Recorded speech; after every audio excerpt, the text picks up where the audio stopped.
증권부 기자와 함께하는 시간이죠. 330 온에어 시간. 오늘은 증권부 김응태 기자와 함께하겠습니다. 안녕하세요. 네, 안녕하세요. 네, 잘 지내셨습니까? 네, 잘 지냈습니다. 네.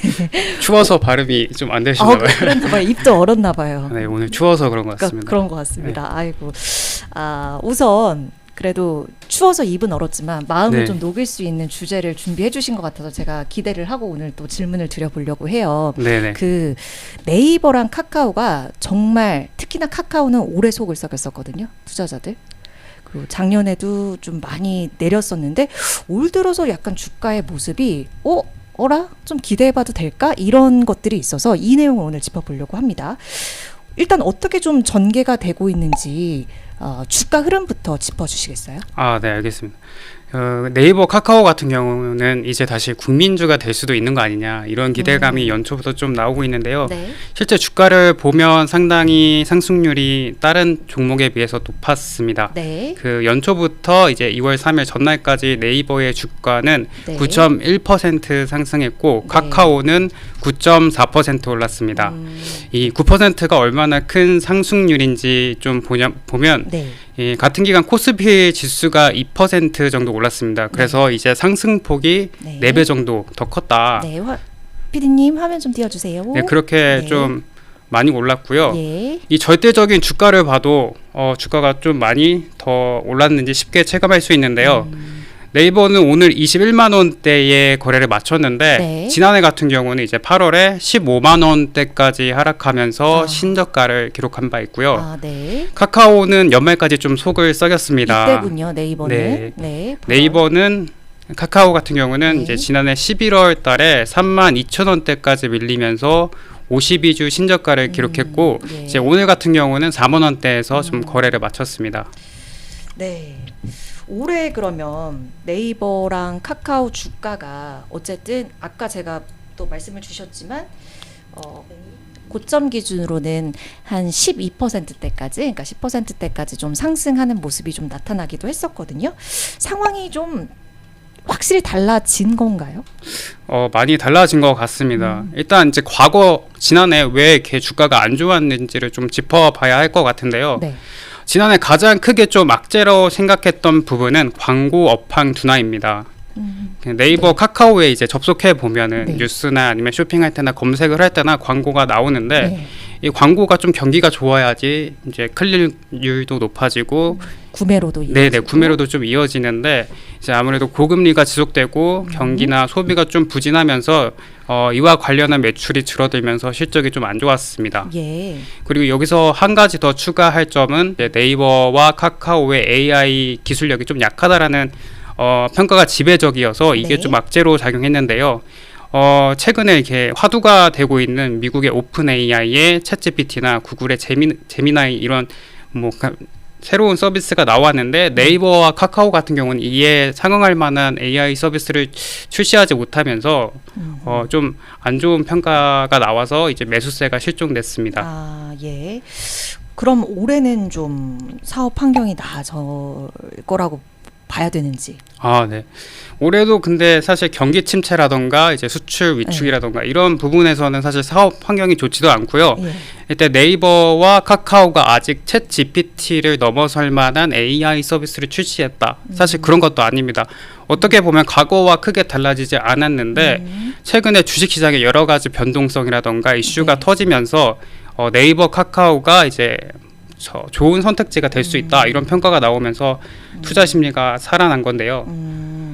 그 보통 네이버는 제가 잘 모르겠고 카카오 같은 경우에는 안 좋을 때 더 안 좋은 종목이었는데. 예, 그랬죠. 사실 성장주다 그렇죠. 보니까 금리가 좀 높을 네, 때는 항상 맞아요. 안 좋은 주가를 보였습니다. 상황이었죠. 네. 그래서 근데 주식시장 안 좋은데 카카오 네이버는 어쨌든 이제 달리 좀 가고 있는 상황이니까 네. 요거 어떻게 해석해봐야 돼요? 네, 이것도 한 두 가지 정도로 좀 정리해 볼 수 있는데요.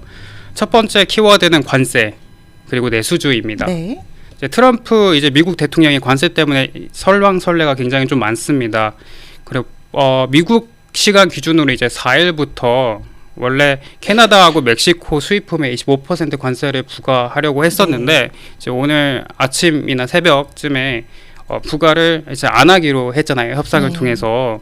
그러다 보니까 이게 좀 트럼프 대통령이 마약이나 이민자 문제를 해결하기 위해서 뭔가 문제를 해결하기 위해서 이제 협상 카드로 조금 관세를 계속해서 꺼내고 있어서 이게 좀 국내 수출주나 이런 데 부담이 되고 있는데, 이 관세라는 게 사실 지금은 한 달간 정도 유예가 됐을 뿐이지 철회된 게 아니라서 이제 증권가에서는 이제 한 달 동안의 협상을 통해서 또 이제 트럼프의 어떤 니즈나 그런 요구에 안 맞으면 또 관세가 또 높아질 수 있다. 그리고 품목별로 관세가 다시 부과될 수 있다.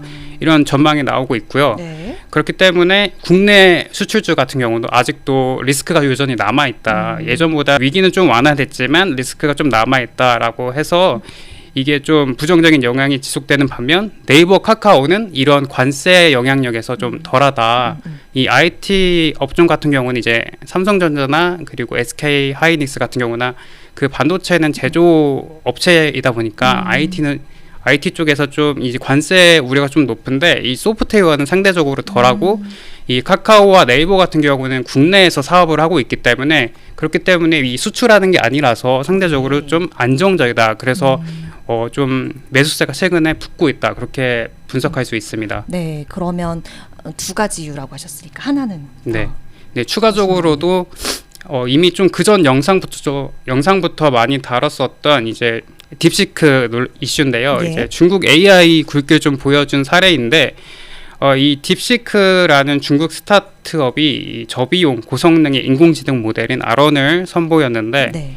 이게 오픈 AI의 챗GPT와 비견될 정도로 좀 네. 성능이 좋다, 이런 평가가 나오면서 아까 말했다시피 이제 그 전에 이제 미국이나 이런 쪽에서 AI 반도체가 크게 성장할 거라는 기대감이 이제 저비용으로도 상대적으로 더 적은 비용을 투입해서라도 네. 그 좋은 성능을 나타낼 수 있다 보니까 이게 제조업 그리고 IT 업체들한테는 좀 부정적이지만 이제 소프트웨어 업체들한테는 오히려 기회가 될 수 있다라고 하면서 네이버, 카카오도 이제 희망이 나왔습니다. 그러니까 네. 중국이 좀 잘했으니까 우리나라도 좀 쉽게 할 수 있는 거 아니냐. 그리고 비용도 예전보다 절감됐으니까 우리나라가 조금 더 좋은 서비스를 내놓을 수 있다. 이런 전망이 나오면서 네이버, 카카오의 주가가 좀 상승한 계기가 됐다, 이렇게 볼 수 있고요. 그리고 특히 딥시크 같은 경우는 오픈 AI 방식을 적용해가지고요, 예. 이 설계 방식이나 알고리즘을 이제 공개를 했기 때문에 이게 후발주자한테 좀 좋은 기회가 될 수 있다, 이런 평가가 나오고 있습니다. 네. 그래서 딥시크 이제 그 돌풍 이후에 나서 네이버, 카카오 쪽에 매수세 확 쏠리면서 상승부를 크게 키우기도 했었죠. 그 이제 두 가지 이 네이버, 카카오가 좀 주목을 받는 이유, 현재 구간에서 그 부분에 대해서 김웅태 기자가 잘 짚어주셨고요. 오분봉님 또 함께해주고 계시고, 훈이린님께서 우리 김웅태 기자 화이팅이라고 또 이렇게 애정이 담긴 네, 감사합니다. 네. 자, 그러면 더 이어가 보도록 하겠습니다. 자, 그러면 이러한 이제 좋은 분위기가 어떻게 보면 감돌고 있는 그런 분위기를 우리가 엿볼 수 있을 것 같은데, 증권가에서는 어떻게 보고 있어요? 증권가에서도 지난해 같은 경우는 목표 주가를 좀 하향하거나 안 좋은 평가, 부정적인 평가가 많았다면 올 초부터는 이제 목표 주가를 상향하거나 아니면 그래도 목표 주가를 그대로 유지하는 경우가 좀 많아지고 있습니다. 좀 긍정적으로 평가를 하고 있는데요. 네. 이제 목표 주가를 좀 올리거나 좀 긍정적으로 평가하는 배경으로는 이 생성형 AI를 기반으로 이제 실적이 개선될 수 있다, 이런 점에 좀 주목을 하고 있고요. 이제 구체적으로 네이버 같은 경우는 KB증권이 지난달에 목표 주가를 24만 원에서 26만 원으로 8.3% 올렸는데요. 예. KB증권의 목표 주가를 상향한 배경으로 네이버가 생성형 AI를 적용해서 이제 맞춤 쇼핑 추천 기능을 적용한 네이버 플레이스 스토어 서비스를 론칭했는데, 이게 상반기에 별도 앱으로 나온다고 합니다. 별도 앱으로 다운받아서 예. 이제 개인화 기능도 조금 더 업그레이드하고 통합 배송 서비스를 네. 적용하면서 이제 실적 성장할 수 있는 기회가 될 수 있다, 이렇게 평가하고요. 네. 유안타 증권은 네이버의 목표 주가를 29만 원으로 제시했습니다. 좀 30만 원 정도 이제 가깝게 높게 제시했는데, 이 목표 주가를 제시한 이유로 광고 특화 AI 플랫폼인 AD 부스트를 이제 올해 정식 출시하면서 광고 관련 수익이 좀 늘어날 거다, 이런 평가를 하고 있습니다. 네. 각 카카오에 대해서는 그러면 어떻게 평가를 하고 있을까요? 예, 카카오도 마찬가지로 오늘 좀 이슈가 있었다시피 네. AI 서비스가 이제 앞으로 주가 상승의 동력이 될 수도 있다라고 하면서 신규 네. 서비스 출시라던가 이런 모멘텀을 좀 지켜봐야 한다라고 전망하고 있는데요. SK증권은 카카오의 목표 주가를 좀 5만 원으로 제시했습니다. 카카오가 오늘 이제 카카오 정신화 대표하고 오픈 AI의 샘 울트먼인 CEO가 만나서 협업을 하기로 했는데 카카오가 이제 올해 AI 서비스인 카나나를 좀 별도의 앱으로 카카오톡이 아니라 별도의 앱으로 출시해서 계획을 내놨는데요. 네. 이 카나나 서비스에 오픈 AI의 AI 기술을 적용하고 이제 공동 상품도 내놓겠다. 네. 이런 발표가 나와서 좀 진전된 이제 선거가 나올 수 있을 거라고 예상되고 있고요. 이 카카오는 예전부터 이제 독자적인 언어 모델을 개발하는 게 아니라 이제 이미 이제 개발된 AI 모델을 같이 활용하는 전략을 이렇게 취하겠다고 내놓고 있어서 글로벌 시장에 진출하겠다라는 좀 굉장히 큰 포부를 제시한 만큼 앞으로 이제 오픈 AI와 카카오가 어떤 성과를 내놓을지 좀 관심이 쏠리고 있습니다. 네. 네, 네이버와 카카오 좀 주의 깊게 보시는 분들 계시다면 오늘 김응태 기자가 짚어준 투자할 때 참고할 만한 포인트 꼭 참고하셔서 투자 전략 짜시는 데도 활용을 해보시면 좋을 것 같습니다. 오늘 김응태 기자와 함께했습니다. 고맙습니다. 네, 고맙습니다. 네.